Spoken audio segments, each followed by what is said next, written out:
إن جدك تحت الكساء.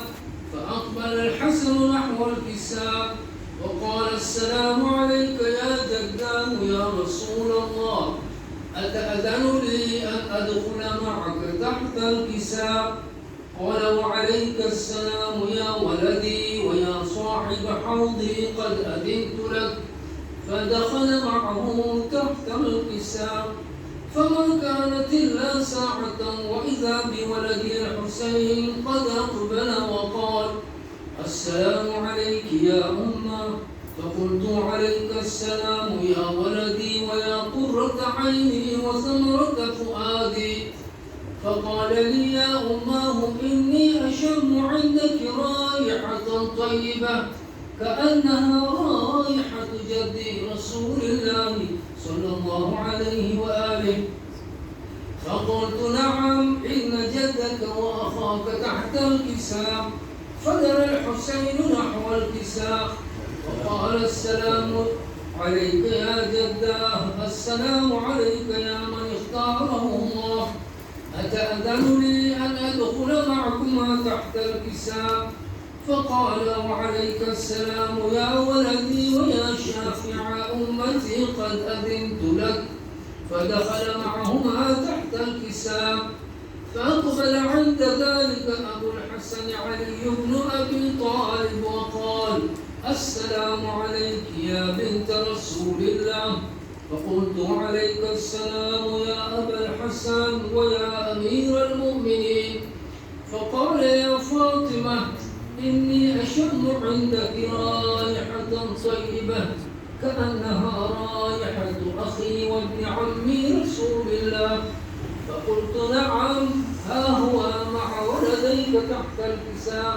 فأقبل علي نحو الكساء وقال السلام عليك يا رسول الله، أتأذن لي أن أكون معكم تحت الكساء؟ قال له عليك السلام يا أخي ويا وصي وخليفتي وصاحب لوائي قد أذنت لك. فدخل علي تحت الكساء. ثم أتيت نحو الكساء وقلت السلام عليك يا أبتاه يا رسول الله، أتأذن لي أن أكون معكم تحت الكساء؟ قال وعليك السلام يا بنتي ويا بضعتي قد أذنت لك. فدخلت تحت الكساء. فلما اكتملنا جميعا تحت الكساء أخذ أبي رسول الله بطرفي الكساء وأومأ بيده اليمنى إلى السماء وقال اللهم إن هؤلاء أهل بيتي وخاصتي وحامتي، لحمهم لحمي ودمهم دمي، يؤلمني ما يؤلمهم ويحزنني ما يحزنهم. أنا حرب لمن حاربهم وسلم لمن سلمهم وعدو لمن عاداهم ومحب لمن أحبهم. إنهم مني وأنا منهم، فاجعل صلواتك وبركاتك ورحمتك وغفرانك ورضوانك علي وعليهم، وأذهب عنهم الرجس وطهرهم تطهيرا.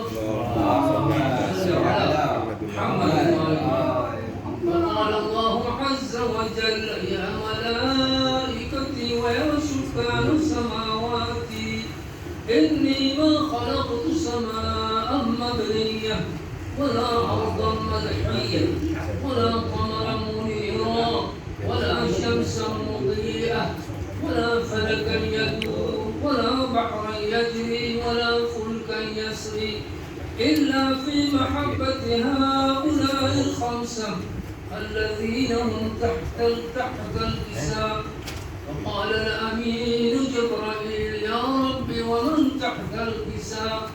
فقال عز وجل هم أهل بيت النبوة ومعدن الرسالة، هم فاطمة وأبوها وبعلها وبنوها. اللهم صل على محمد وآل محمد. فقال جبرائيل يا رب أتأذن لي أن أهبط السادسة فقال الله نعم قد أذنت لك. فهبط الأمين جبرائيل وقال السلام عليك يا رسول الله. العلي الأعلى يقرأك السلام ويخصك بالتحية والإكرام ويقول لك وعزتي وجلالي إني ما خلقت سماء مبنية ولا أرضا مدحية ولا قمرا منيرا ولا شمسا مضيئة ولا فلكا يدور ولا بحر يجري ولا فلكا يسري إلا لأجلكم ومحبتكم، وقد أذن لي أن أدخل معكم فهل تأذن لي يا رسول الله؟ فقال رسول الله صلى الله عليه وآله وعليك السلام يا أمين وحي الله إنه نعم قد أذنت لك. فدخل جبرائيل معنا تحت الكساء فقال لأبي إن الله قد أوحى إليكم يقول recite together إنما يريد الله ليذهب عنكم الرجس أهل البيت ويطهركم تطهيرا. اللهم صل على محمد وآل محمد. فقال علي لأبي يا رسول الله أخبرني ما لجلوسنا هذا تحت الكساء من الفضل عند الله. فقال النبي صلى الله عليه وآله والذي بعثني بالحق نبيا واصطفاني بالرسالة نجيا ما ذكر خبرنا هذا في محفل من محافل أهل الأرض وفيه جمع من شيعتنا ومحبينا إلا ونزلت عليهم الرحمة وحفت بهم الملائكة واستغفرت لهم إلى أن يتفرقوا. فقال علي عليه السلام إذا والله فزنا وفاز شيعتنا ورب الكعبة. فقال أبي رسول الله صلى الله عليه وآله يا علي والذي بعثني بالحق نبيا واصطفاني بالرسالة نجيا ما ذكر خبرنا هذا في محفل من محافل أهل الأرض وفيه جمع من شيعتنا ومحبينا وفيهم مهموم إلا وفرج الله همه ولا مغموم إلا وكشف الله غمه ولا طالب حاجة إلا وقضى الله حاجته. قال علي عليه السلام إذا والله فزنا وسعدنا وكذلك شيعتنا فازوا وسعدوا في الدنيا والآخرة ورب الكعبة. اللهم صل على محمد وآل محمد.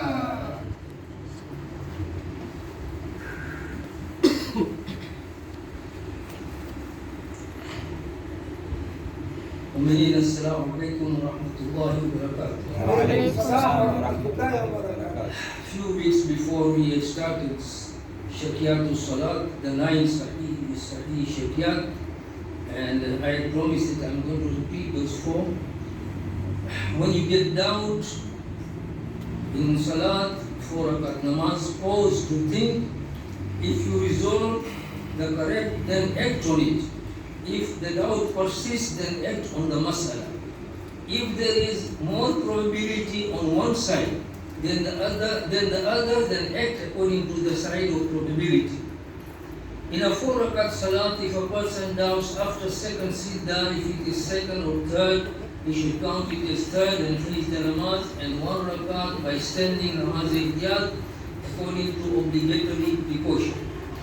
The second doubt is either it is second and after the second siddah, whether it is second or fourth, you should act as fourth and finish the namaz, then 2 rakat ihtiyat by standing. If the doubt, the second, the third one or the fourth one is the third one, either it is second, third or fourth, count it to be the fourth. Whether it is fourth or fifth after the second siddah, decide it as fourth and finish the namaz and perform two Siddhi Salat. Allahumma salli ala Muhammadin wa ali Muhammad. On this week, we know what is happening on this earth regarding the Tariq of Zainab and Sakina. We pray for Allah that Ya Allah, you guard, and we pray, we do dua that Ya Allah, you save from any damage or anything, and Mu'mineen and Mu'minat who are staying there, they are also in problems, so we pray for them. And we also don't forget our regular visitor, Brother Amir Ballu, who used to be very regular over here. And for him and all the Mu'mineen inside one Surah Al-Fatiha. Bismillahirrahmanirrahim. Alhamdulillah Rabbil Alamin. Ar-Rahman Ar-Rahim. Maliki Yawmiddin. Iyyaka na'budu wa iyyaka nasta'in. Ihdina as-sirata al-mustaqim. Sirata alladhina an'amta 'alayhim ghayril maghdubi 'alayhim waladdallin. One surah we recite today for the barakah, and that is Surah Al-Humazah. أعوذ بالله من الشيطان الرجيم. بسم الله الرحمن الرحيم.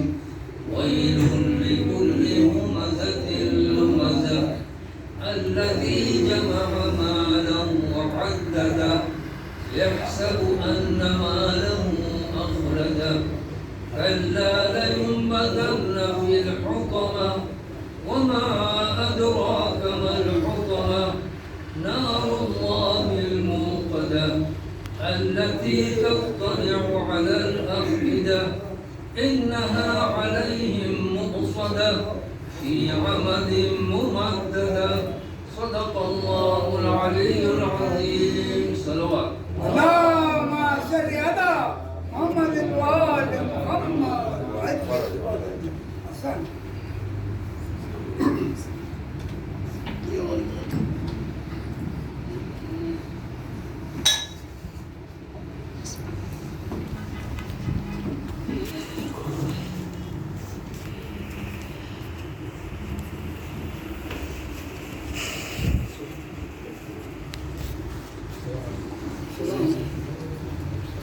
Muhammadin wa ali Muhammad salawat. Allahumma salli ala Muhammadin wa ali Muhammad.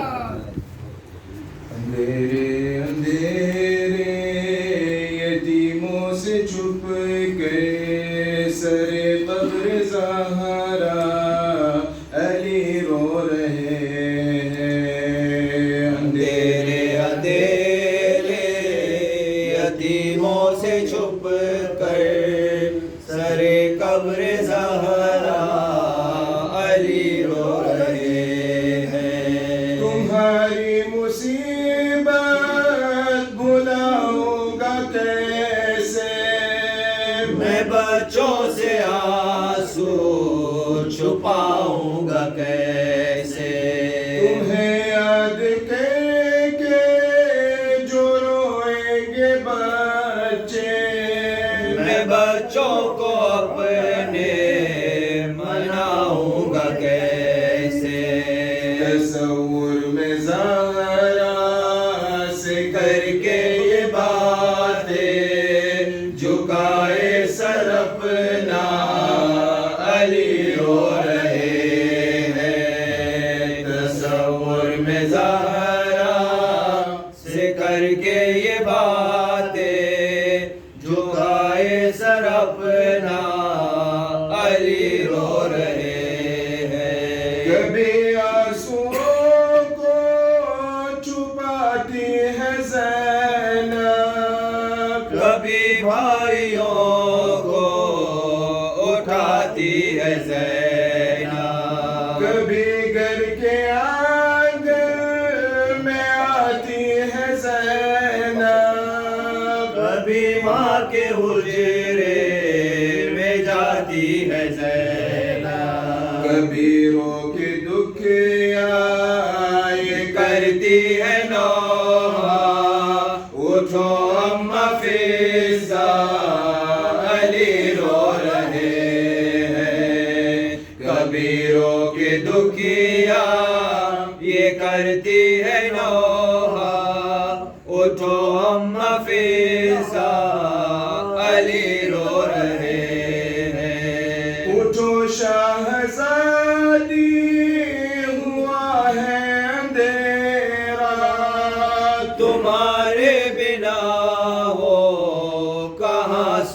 سکے گا. میں جاؤں گا واپس جو بولے گا بابا.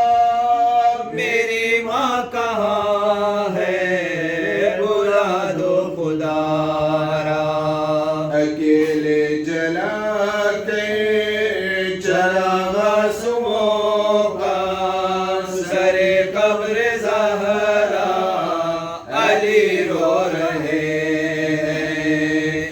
اکیلے جلا کر چراغ سمو کا سر قبر زہرا علی رو رہے ہیں. شہر نبی میں سما کربلا کا. نہ کوئی تسلی نہ کوئی دلاسا. ترستے ہیں در میں یتیمان زہرا. کوئی آ کے دیتا نہیں ان کو پرسا. حسین و حسن کا کہیں پر یہ گریا کہیں میرے مولا علی رو رہے ہیں. حسین و حسن کا کہیں پر یہ گریا کہیں میرے مولا علی رو رہے ہیں. کبھی اس جگہ کو نہ بھولیں گے مولا. یہ کوچہ ہے مقتل دل مرتضیٰ کا. یہاں سے نہ گزرے حسن باد زہرا. ستم گھر نے مارا تھا یوں تازیانہ. محمد کی بیٹی زمین پر گری تھی یہاں بیٹھ تنہا علی رو رہے ہیں. محمد کی بیٹی زمین پر گری تھی یہاں بیٹھ تنہا علی رو رہے ہیں. وہ لمحے ہے مشکل علی کو بلانا. وہ پیروں پہ چلتے ہوئے در کا گرنا. وہ آہوں کا برنا وہ زخموں کا رسنا. شہادت و محسن کی زہرا کا رونا. تکلم ابھی تک اسی بے کسی پر لحد میں بھی مولا علی رو رہے ہیں. تکلم ابھی تک اسی بے کسی پر لحد میں بھی مولا علی رو رہے ہیں. اندھیرے اندھیرے یتیموں سے چھپ کر سر قبر زہرا علی رو رہے ہیں. اللہ من قرأ الفاتحة.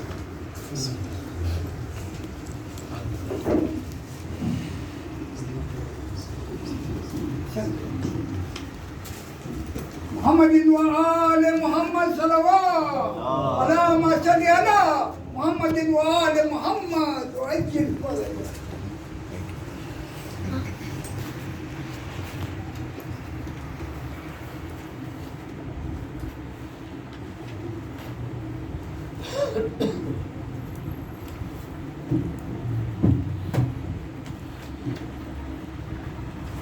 تمام مہمین کے لیے سورۃ مبارکۃ الفاتحہ.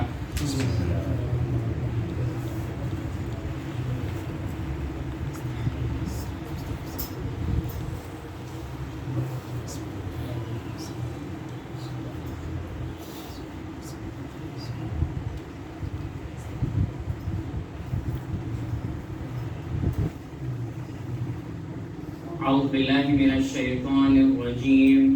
بسم اللہ الرحمن الرحیم. الحمد لله رب العالمين والحمد حقه كما يستحقه حمدا كثيرا والصلاة والسلام على أشرف الأنبياء والمرسلين خاتم النبيين سيدنا وحبيب قلوبنا وشفيع ذنوبنا أبا القاسم محمد اللهم صل على محمد وآل محمد وعلى آله الطيبين الطاهرين المعصومين المطهرين أما بعد قال إمام علي عليه الصلاة والسلام اللهم صل على محمد وآل محمد وما كست القلوب إلا لكثرة الذنوب بسم الله الرحمن الرحيم ربي اشرح لي صدري ويسر لي أمري واحلل عقدة من لساني يفقه قولي صلوا على محمد وآل محمد اللهم صل على محمد وآل محمد میرے بزرگوں، میرے چھوٹے بھائیوں، السلام علیکم ورحمۃ اللہ وبرکاتہ۔ وعلیکم السلام ورحمۃ اللہ وبرکاتہ۔ انسان بہشت میں جانے والا مسافر جس کا رستہ اس دنیا سے ہوتے ہوئے جاتا ہے، اللہ سبحانہ و تعالی نے انسان کو دنیا کا سب سے منظور نظر مخلوق بنایا۔ اس نے ہر ایک چیز کو ایک مقصد کے ساتھ بنایا ہے، لیکن انسان کو ایک خاص حیثیت دی ہے اور وہ ہے عقل۔ اللہ سبحانہ و تعالی قرآن میں فرماتا ہے بسم اللہ الرحمن الرحیم لقد خلقنا الانسان فی احسن تقویم، کہ ہم نے انسان کو بہترین صورت میں پیدا کیا ہے۔ ہم نے انسان کو بہترین صورت میں پیدا کیا ہے۔ اللہ سبحانہ و تعالی نے ہمیں عقل دی ہے اور وہ صلاحیت دی ہے کہ ہم حق اور باطل میں ڈفرینشیٹ کر سکیں کہ حق کیا ہے اور باطل کیا ہے۔ اور یہ احسنی تقویم صرف ہمارے فزیکل اپیرنس کے بارے میں نہیں ہے کہ کون کتنا اچھا لگتا ہے، کس نے اللہ نے کس کو کتنا اچھا خلق کیا ہے ان ٹرمز آف لکس، بلکہ یہ احسن تقویم یہ ہے کہ ہمارے پوٹینشل اور ہماری روحانی کا سفر ہے۔ اللہ چاہتا ہے کہ ہم اپنے کمال تک پہنچیں، اپنے پوٹینشل تک پہنچیں اور اللہ کی قرب حاصل کریں، لیکن یہ ایک سفر ہے اور سفر اتنا آسان نہیں ہوتا ہے۔ سفر کو پلان آؤٹ کیا جاتا ہے۔ ایسا نہیں ہے کہ ہم کل ہالیڈے ہے یہاں پر ہم اٹھے صبح کو اور سوچا کہ کل فلائٹ پکڑ کر چلے جائیں گے دبئی یا فلائٹ پکڑ کر چلے جائیں گے لندن، بنا ویزا کے، بنا ٹکٹ کے، بنا کوئی پلاننگ کے ہم چلے جائیں گے۔ ایسا تو نہیں ہوتا ہے نا۔ ہمیں پورے 2 ویک 3 ویک مہینے پہلے ہمیں ویزا اپلائی کرنی پڑتی ہے، ٹکٹس دیکھنی پڑتی ہے، ہمارا سفر ہمیں طے کرنا پڑتا ہے۔ کیا لے جائیں گے ہم؟ گرم کپڑے لے جائیں گے، ٹھنڈے کپڑے لے جائیں گے، کیا لینا ہے ہمیں سفر میں؟ لہٰذا جب انسان اس بہشت میں جانے والا انسان جو اس سفر میں ہے، اسے اپنے آپ کو پلان آؤٹ کرنا ہے کہ اس زندگی میں وہ حق اور باطل میں کیسے چنے گا۔ اللہ نے ہمیں وہ صلاحیت دی ہے۔ ایک صلوات پڑھیں محمد وآل محمد۔ اللهم صل على محمد وآل محمد۔ اور سفر میں بہت ساری رکاوٹیں ہوتی ہیں، لہٰذا بہشت میں جانے کے لیے بھی رکاوٹیں ہوں گی، اور سب سے بڑی رکاوٹ ہوتی ہے شیطان اور ہمارا نفس۔ شیطان اور ہمارا نفس ہمارے دل کے اندر کبھی کبھی شیطان ہوتا ہے تو کبھی کبھی اینجل ہوتا ہے، ملائک ہوتا ہے، جو آ کر ہمیں یہ بتاتا ہے کہ ہمیں اچھا کام کرنا ہے، اور کبھی کبھار شیطان آ جاتا ہے اور کہتا ہے کہ نہیں گناہ کرو یہ بھی اچھا ہے. لہذا انسان کا تمام کے تمام عمل اس کے دل سے نکلتے ہیں، اور اگر اس دل پر شیطان نے راج کر لیا، گناہوں نے راج کر لیا، تو یہ دل سخت ہو جاتا ہے، یہ دل ہارڈ ہو جاتا ہے، اور انسان کے عمل اس دل سے نکلتے ہیں. اگر انسان کا دل سخت ہو جائے تو وہ گناہ میں مبتلا ہو جاتا ہے. لیکن انسانی دل کبھی سخت پیدا نہیں ہوتا.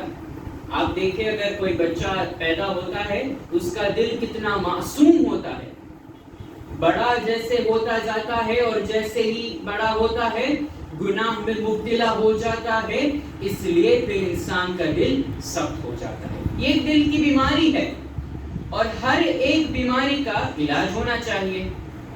اگر آج مجھے فیور ہے، اگر آج مجھے کوئی بھی بیماری ہے تو ہر ایک بیماری کا علاج ہونا چاہیے، ڈاکٹر کے پاس جانا چاہیے، دوائی لینی چاہیے. تو اگر یہ دل سخت ہو جائے تو ہم کس کے پاس جائیں؟ ایسا کون سا ڈاکٹر ہے یا ایسا کون سی ایسی دوائی ہے جو ہم لے سکتے ہیں جس سے ہمارا یہ دل نرم ہو جائے؟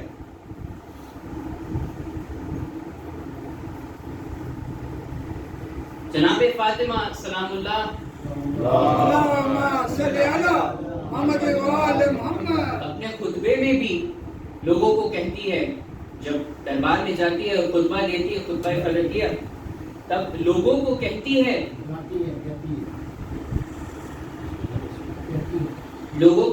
ہے کہ تمہارے گناہوں نے تمہارے دل کو اللہ کی یاد سے دور کر دیا ہے اور انہیں معصیت کے لیے مضبوط بنایا ہے. جناب فاطمہ ان لوگوں سے کہتے ہیں کہ آپ کے دل گناہ میں مبتلا ہے، تو اب اس دل کا ڈاکٹر کون؟ اس دل کو یہ نرمی کیسے ملے گی؟ الحمدللہ ہم شیعہ بہت خوش نصیب ہے کہ ہمارے پاس اہل البیت ہے اور ہمارے پاس قرآن ہے، ہمارے پاس یہ مجلسیں ہے جہاں پر ہم آ کر اپنے دل کو نرم کر سکتے ہیں، جہاں پر ہم فضائل اہل البیت سن کر ہمارے دل کو نرم کر سکتے ہیں، جہاں پر قرآن کی علم بھی ملتی ہے اور ساتھ ہی ساتھ اہل البیت کا جذبہ بھی ملتا ہے. ہمارے پاس قرآن اور اہل البیت دونوں ہے. اللہ سبحانہ وتعالی قرآن میں سورہ بنی اسرائیل میں ورس 82 میں فرماتا ہے کہ وَنُنَزِّلُ مِنَ الْقُرْآنِ مَا هُوَ شِفَاءٌ، اور ہم نے قرآن سے وہ چیزیں نازل کرے ہیں ایمان لانے والوں پر جو ان کے دلوں میں شفا لے آئے. قرآن ہمارے دلوں میں شفا لے آتا ہے، اور قرآن ایک ایسی دوائی ہے جو دل کے دکھ کو بھی مٹا دے. قرآن کا علاج الگ ہے، اس کا کوئی سائیڈ ایفیکٹ نہیں ہے. کبھی کبھار جب بھی ہمیں دوائی لینی پڑتی ہے تو ہمیں ڈاکٹر سے کنسلٹ کرنا پڑتا ہے کہ اس دوائی میں کوئی سائیڈ ایفیکٹ تو نہیں ہے، کہیں کوئی سکن پر اریٹیشن تو نہیں ہوگی نا. لیکن قرآن ایک ایسی دوا ہے جس کا کوئی سائیڈ ایفیکٹ نہیں ہے، اور ہر ایک زمانے کے لیے یہ قرآن دوائی ہے. اگر آپ نے نوٹس کیا ہوگا تو کبھی کبھار ہمارے ہاں ایسی دوائی ہوتی ہے جو پہلے تھی اب آؤٹ ڈیٹڈ ہو چکی ہے، اب نئی دوائی آ چکی ہے، نئے انوویشنز آ رہے ہیں. لیکن قرآن ایسا نہیں ہے، قرآن جیسا تھا ویسے کا ہی ویسا ہے، اور قرآن لوگوں کو علاج کر رہا ہے، لوگوں کے دل میں شفا دے رہا ہے، اور آتے ہوئے نسلوں کو بھی یہ شفا دے گا. عزیزو، اگر قرآن اس سخت دل کی شفا ہے تو اہل البیت وہ طبیب ہے، وہ ڈاکٹر ہے جو اس شفا کو سمجھانے اور استعمال کرنے کے لیے مدد کرے. اگر قرآن شفا ہے، اگر قرآن دوا ہے، تو اہل البیت وہ ڈاکٹر ہے، وہ طبیب ہے جو ہماری مدد کرتا ہے کہ کتنی دفعہ یہ دوا لینی ہے ہمیں، کتنی دفعہ یہ دوا کھانی ہے, کتنے دنوں تک کھانی ہے.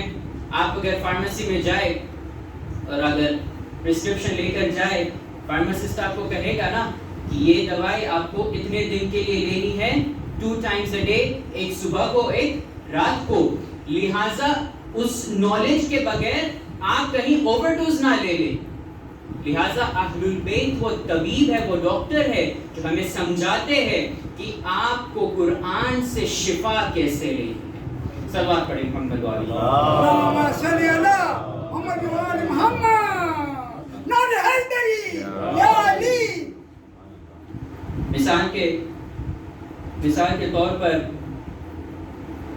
سوچئے کہ ایک آدمی ایک گہرے اندھیرے جنگل میں پھنسا ہوا ہے. رات کی تاریکی ہے, ایک گہرے اندھیرے جنگل میں پھنس گیا ہے اور اسے راستہ نہیں پتا کہ وہاں اس جنگل سے وہ کیسے نکلے. اب اس آدمی کے پاس روشنی کرنے کے لیے ایک مشال ہے, ایک ٹورچ ہے جس سے روشنی ہو سکتی ہے تاکہ وہ رات کے اندھیرے میں راستے کو دیکھ سکے. اور ایٹ دا سیم ٹائم اس کے پاس ایک نقشہ ہے جس سے اسے پتا چل سکے کہ اس جنگل سے باہر نکلنے کا راستہ کیا ہے. مشال کے بنا وہ جنگل کی رات کے اندھیرے میں کچھ نہیں دیکھ سکتا اور نقشے کے بغیر وہ راستہ بھی نہیں ڈھونڈ سکتا, کہیں وہ غلط راستے پر نہ چلا جائے. یہ مشال قرآن ہے اور یہ نقشہ اہل البیت علیہ السلام کی ہدایت ہے. جو انسان ان دونوں کو مضبوطی سے پکڑ کر چلے وہی اس جنگل سے نکل سکتا ہے, وہی اس باطل کے جنگل سے نکل سکتا ہے, وہی گمراہی کے جنگل سے نکل سکتا ہے. صلی اللہ علیہ محمد و آل محمد. اللهم صل على محمد وآل محمد. نار حیدری یا علی. رسول کریم نے کیا کہا کہ میں تمہارے بیچ 2 بھاری چیزیں چھوڑ کر جا رہا ہوں, ایک قرآن اور میری اہل البیت. دونوں کو ساتھ میں لے کر اگر چلو گے تو کبھی گمراہ نہیں ہوگے. لیکن آج کے دور میں کیا ہے, آج کے دور میں لوگوں کے دل اتنے سخت ہو چکے ہیں کہ وہ صرف ایک ہی انگلی پکڑ کر چل رہے ہیں, دوسرے کو چھوڑ دیا ہے, دوسرے کو چھوڑ دیا ہے.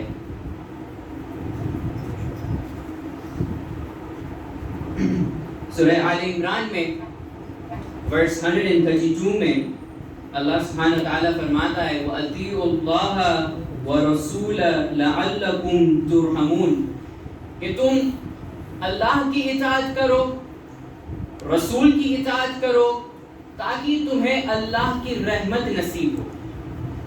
اور یہ جو ورس ہے, جو آیت ہے, یہ تب نازل ہوئی جب مسلمان جنگ احد میں ہار گئے تھے. کیوں ہار گئے تھے؟ کیونکہ انہوں نے اپنی نبی کی اطاعت نہیں کی تھی, لہٰذا وہ ہار گئے. نبی نے انہوں نے کہا تھا کہ وہ احد کا جو پہاڑ ہے, جو ماؤنٹن کے درمیان جو ڈیفینسو جگہ تھی, اسے نہ چھوڑے. لیکن مسلمان ایسے تھے جو دنیاوی چیزوں میں مشغول ہو گئے اور لہٰذا اس جگہ کو چھوڑ دیا اور مسلمان ہار گئے. یہاں ایک بات ضروری ہے سمجھنے کے لیے کہ اللہ اور رسول کی اطاعت میں کوئی فرق نہیں ہے. اگر ہم صرف اللہ کی اطاعت کرنے کا دعویٰ کریں بنا رسول کی اطاعت کیے تو ہم مکمل مسلم نہیں بن سکتے. اللہ سبحانہ و تعالی صاف لفظوں میں کہتا ہے وَأَطِيعُوا اللَّهَ وَرَسُولَهُ, کہ تم میری اطاعت کرو اور میرے رسول کی بھی اطاعت کرو. اور رسول کی اطاعت میں یہ بھی ہے کہ رسول نے کہا کہ میں تمہارے پیچھے 2 چیزیں چھوڑ کر جا رہا ہوں. رسول نے یہ بھی کہا کہ من کنت مولا فہذا علی مولا. رسول نے یہ بھی کہا کہ حسین منی وانا من الحسین. رسول نے یہ بھی کہا کہ فاطمہ بضعۃ منی, کہ فاطمہ میرے جسم کا ٹکڑا ہے, جس نے اسے ناراض کیا اسے مجھے ناراض کیا. لہٰذا نتیجہ کیا نکلتا ہے کہ اللہ کی اطاعت تو کر لی لیکن بغیر رسول کی اطاعت کرے ہم اللہ سبحانہ و تعالی کی قرب حاصل نہیں کر سکتے. اگر اللہ سبحانہ و تعالی کی قرب حاصل کرنی ہے، اگر اللہ سبحانہ و تعالی کی رحمت حاصل کرنی ہے، اگر زندگی میں ہمیں کامیاب ہونا ہے تو ہمیں رسول کی اطاعت کرنی ہے، لہٰذا ہمیں اہل البیت کی بھی اطاعت کرنی ہے. صلوا علی محمد و آل محمد. اللهم صل على محمد وآل محمد. بس عزیزو، بات کو یہیں پر سمیٹتے ہوئے اور نچوڑ میں کہ گناہ ہمارے دل کو سخت کر دیتا ہے، اور بار بار اگر ہم گناہ کریں تو ہمارا دل سخت ہو جاتا ہے. امام علی صلوات اللہ وسلام علیہ اللهم صل على محمد وآل محمد نے کہا، فرمایا وما قست القلوب الا لکثرت الذنوب. اور دل تب سخت ہوتا ہے جب گناہ میں کثرت ہوتی ہے، جب گناہ بڑھتا ہے، جب انسان زیادہ گناہ کرنے لگتا ہے، تبھی انسان کا دل سخت ہو جاتا ہے. ہم نے ابھی بھی رسول کی اطاعت کی بات کی، اور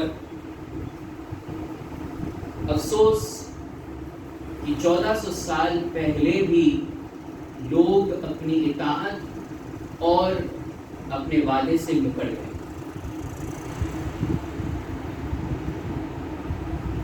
اور دروازے جناب فاطمہ پر آ کر آگ لگا دی. وہ فاطمہ، وہ جناب فاطمہ جس کا رسول نے اتنا احترام کیا. جب بھی جناب فاطمہ رسول اللہ کے سامنے آتی تھی تو رسول اللہ احترام میں کھڑے ہو جاتے تھے. وہ جناب فاطمہ جس کے در پر رسول اللہ السلام علیک یا فاطمہ یا السلام علیک یا اہل بیت النبوہ کہتے تھے، اور اس در پر سلام کرتے تھے، اسی در پر لعینوں نے آ کر آگ لگا. تاریخ میں ملتا ہے کہ جب تک رسول اللہ اپنی حیات طیبہ میں تھے تب تک جناب سیدہ بالکل صحت مند تھی، بیمار نہیں تھی، جوان تھی، اپنے سارے کام خود کرتی تھی. اور پیغمبر کے انتقال کے بعد چند دنوں میں بی بی کی کمر جھک گئی، سر کے بال سفید ہو گئے، ہاتھ میں عصا آ گیا. یہاں تک بعض مسلمانوں نے روایت کی ہے کہ جب جناب امیر علیہ السلام تنہا رہ گئے تھے تو بی بی نے سوال کیا، یا ابوالحسن کہاں ہیں آپ کے چاہنے والے؟ مولا نے جواب دیا، کوئی آتا ہی نہیں ہے. کہا، یا ابوالحسن یہ سب غدیر میں بیعت کر کے پھر گئے. کہا، سیدہ اے بنت رسالت اب کوئی نہیں ہے میرے ساتھ کھڑا، صرف چند افراد کے علاوہ کوئی نہیں ہے. جناب فاطمہ ہمیشہ بار بار رو کر کہتی، سبت علیہ مصائب لو انہا، اے بابا آپ کے بعد اتنے مصائب پڑے کہ بابا اگر وہ مصائب دن پر پڑتے تو وہ رات ہو جاتی، کہ بابا اگر اتنے مصائب پہاڑوں پر پڑتے تو پہاڑ ریزہ ریزہ ہو جاتے. عزیزوں سارے مصائب آپ کے سامنے ہیں. حیدر کرار، فاتح خیبر، شیر خدا جناب سیدہ کو غسل دے رہے تھے. غسل دیتے دیتے جناب سیدہ کے پہلو سے ہاتھ کا ہٹنا تھا. مولا علی نے پیشانی دیوار پہ ماری، بلند آواز سے رونے لگے، کہنے لگے یا زہرا. جناب فضہ دوڑتی ہوئی آئی، کہا یا علی کیا بات ہے؟ میں نے آپ کو کبھی ایسے روتے ہوئے نہیں دیکھا. مولا نے کہا فضہ فاطمہ نے مجھ سے چھپایا، فاطمہ کی ساری پسلیاں ٹوٹ گئی تھی. عزیزوں مولا نے غسل دیا، کفن پہنایا.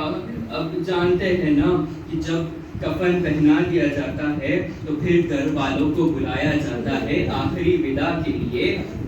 مولا نے غسل کفن دے کے تابوت میں جب جناب فاطمہ کو رکھا آواز دی فضہ میرے بچوں سے کہو اپنی ماں سے ودا کر لے. جناب فضہ نے کہا شہزادوں شہزادیوں آپ کی ماں کو ودا کرنے کے لیے آپ کے بابا نے بلایا ہے. شیخ عباس قمی کہتے ہیں کہ سب سے پہلے جناب زینب آئی جناب ام کلثوم کے ساتھ بیویاں آئی. ایک مرتبہ جناب سیدہ سے لپٹ کر رونے لگی. باپ سے بیٹیوں کا رونا برداشت نہیں ہوتا. مولا نے بیٹیوں کو سینے سے لگایا بہت پیار کیا.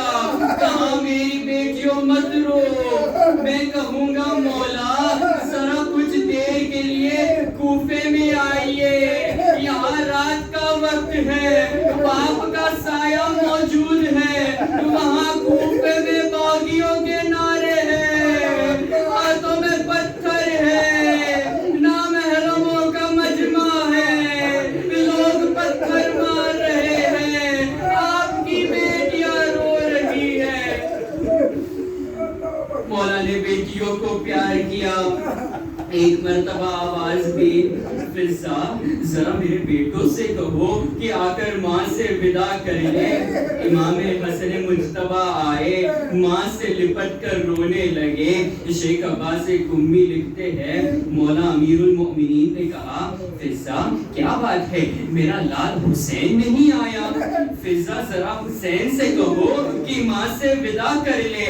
جناب فضہ نے کہا مولا حسین کہتے ہیں کہ اگر میری ماں فخر مریم ہے تو میں فخر عیسیٰ ہوں. جب تک ماں نہیں بلائیں گی تب تک میں نہیں آؤں گا. مولا نے آواز دی حسین میرے لال ماں سے ودا کر لو. مولا حسین آئے دونوں ہاتھ دروازے پر رکھے بلند آواز سے رونے لگے. کہا بابا جب تک اماں نہیں بلائیں گی تب تک میں نہیں آؤں گا. بیت الاذان میں شیخ عباس قمی کہتے ہیں ایک مرتبہ جناب سیدہ کا کفن بند کھل گیا دو ہاتھ باہر نکلے. ایک مرتبہ میرا دل کہتا ہے میرے مظلوم میرے غریب میرے پیاسے ماں سے ناراض نہ ہونا. میں چھوڑ کر نہیں جا رہی ہوں میں کربلا میں ساتھ ساتھ آؤں گی. میرے لال جب آپ ذوالجناح سے گریں گے گلے پر خنجر چلے گا میں گلے کو ہاتھوں میں رکھوں گی. میرے حسین میرے پاس آ جاؤ. مولا حسین آگے بڑھے ماں سے لپٹے. شیخ عباس قمی کہتے ہیں جبرائیل نازل ہوئے کہا یا علی اللہ کہتا ہے علی سے کہو حسین کو فاطمہ سے جدا کر دے. سارے فرشتوں نے عبادت چھوڑ دی. وہ کہتے ہیں پروردگار تو نے کس حسین کی ماں کو الا لعنت اللہ علی القوم الظالمین. انا للہ و انا الیہ راجعون.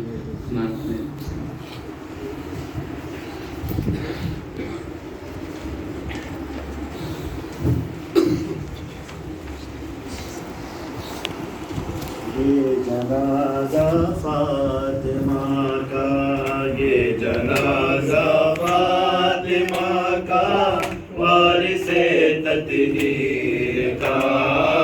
یہ جنازہ فاطمہ کا یہ جنازہ فاطمہ کا وارث تطہیر کا. یہ جنازہ فاطمہ کا آج بھی نہ ہو گیا ہے گر شہ خمیر کا. یہ جنازہ فاطمہ کا یہ جنازہ فاطمہ کا وارث تطہیر کا. یہ جنازہ فاطمہ کا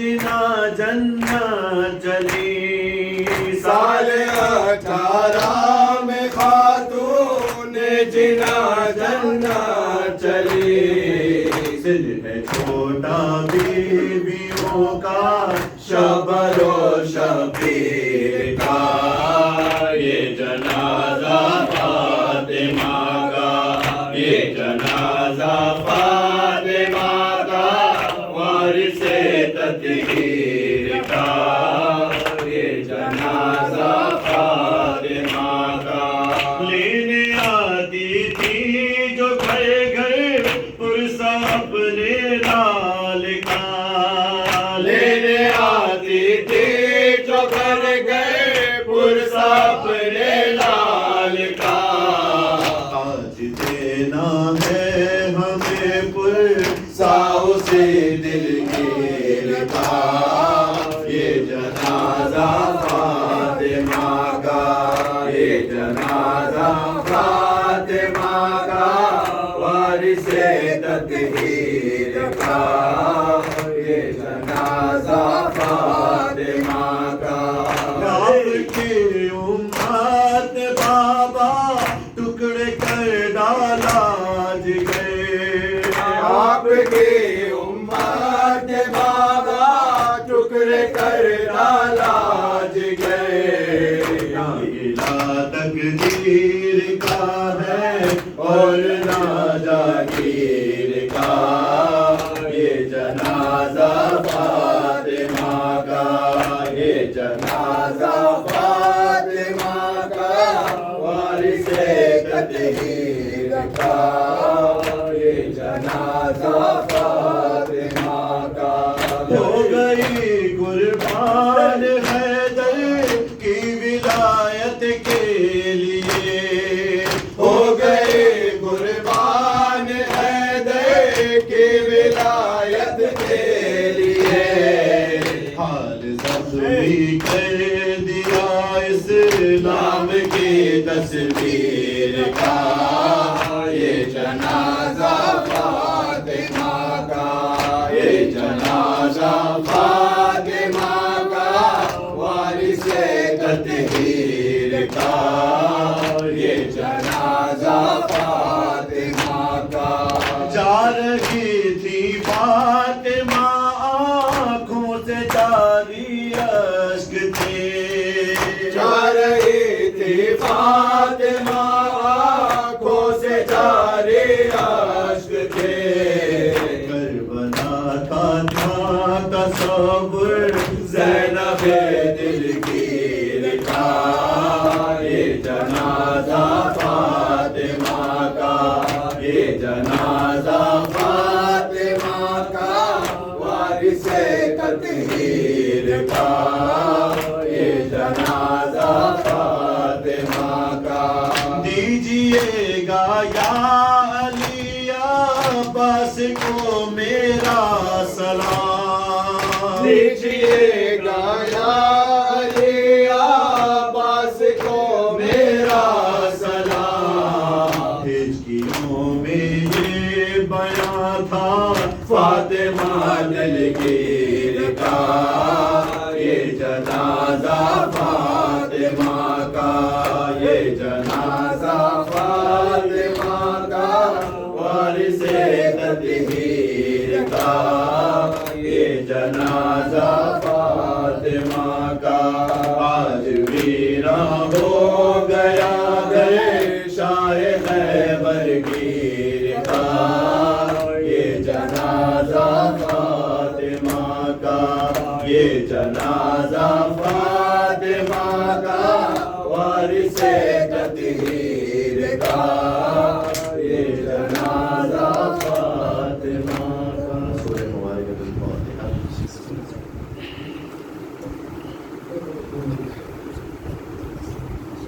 دشمنان حرمین انا نبی حیدری یا علی السلام علیکم یا رسول اللہ السلام علیکم یا امیر المؤمنین السلام علیکم یا فاطمۃ الزہرا سیدتی نساء العالمین السلام علیکم یا حسن المجتبی والسلام علیکم یا ابا عبد اللہ الحسین وعلی علی ابن الحسین وعلی اولاد الحسین وعلى أصحاب الحسين جميعا ورحمة الله وبركاته.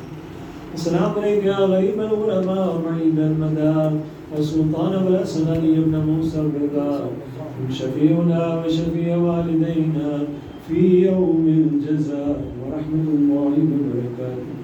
السلام عليك يا حجة الله يا ابن الحسن يا صاحب العصر والزمان. السلام عليك يا خليفة الرحمن. السلام عليك يا شريك القرآن. السلام عليك يا كعبة الإيمان. السلام عليك يا إمام الإنس والجان. أجل الله فرجك وسأل الله تعالى مخرجك وظهورك